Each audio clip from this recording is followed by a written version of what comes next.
When the Maserati GranTurismo made its debut at the beginning of 2007, George W. Bush lived from the White House, the iPhone hadn't launched, and Chrysler had yet to crash on Fiat's couch. A decade is usually a long time.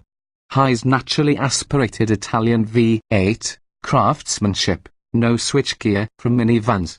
Lows slow due to its class, not really the Alfieri, a brand new old car. It's a new world, even at Maserati. New Ghibli, Levante SUV, and Quattroporte designs have increased the brand's sales a lot more than tenfold. Roughly 42,000 new Maseratis is going to be sold in 2010. But unlike those other models, the GranTurismo contains nary a trace of Chrysler.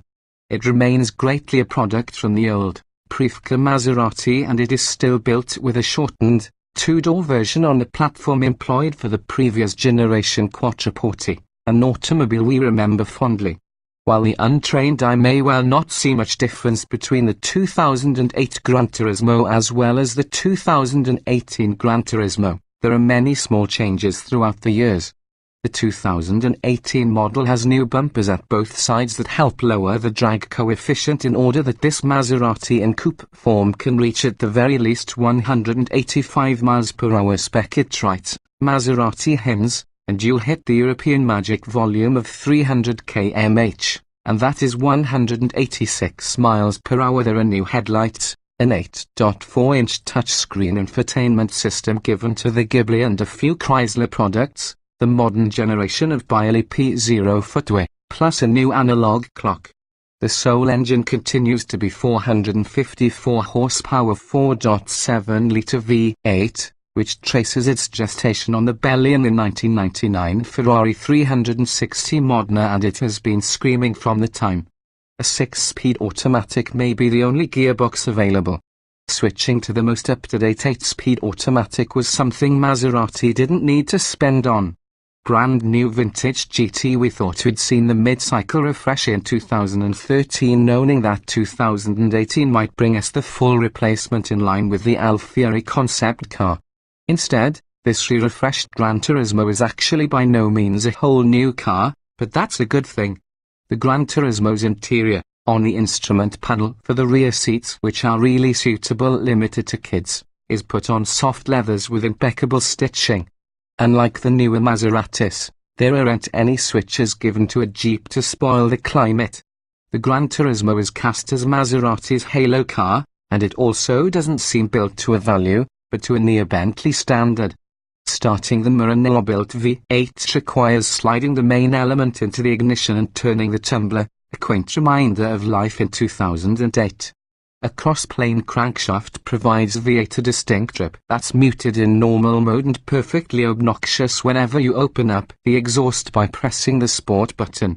Running this naturally aspirated engine to its 7,500 revolutions per minute redline weakens your will and causes you to forgiving of acceleration that hasn't saved in step with your turbocharged times. Most cars at or perhaps below the coupe's $134,625 starting price easily outrun the GranTurismo for forced induction.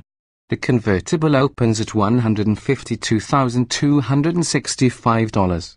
Internet commenters will scoff, rightly, for once, at whatever we estimate to become 4.5 seconds 0 to 60 mph time, nearly 50% slower compared to 3.1 seconds a Porsche 911 Carrera S required in a recent test.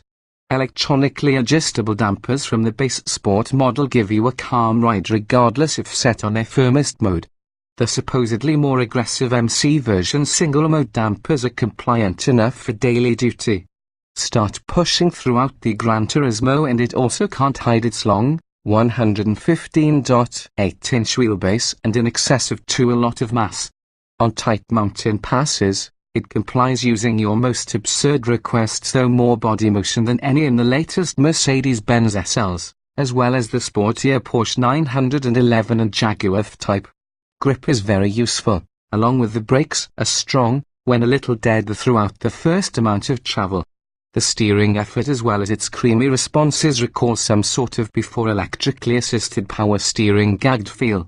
Comparison is odious in an awareness of The GranTurismo reminds us of when Acura did the new Win 1990 NSX for 2002.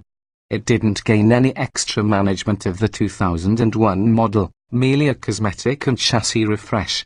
As much as we still love the NSX, many years had embroiled to it, so we had to or wasn't planning to win any comparison tests. The GranTurismo is compared to that last NSX. It's managing to hold back recent years better than you'd expect and remains fantastic to listen to and also to drive. It's somewhat underpowered for that class of 2018, which implies it's objectively behind modern-day cars from Porsche, Jaguar, BMW, and Mercedes-Benz. Subjectively, the Maserati scores style points because of its exterior design as well as the hand-built quality of their interior. Like every Maserati ever built, it toys together with your emotions and suppresses rationality. Whenever the delayed Alfieri-like replacement arrives, it is too soon for a lot of us.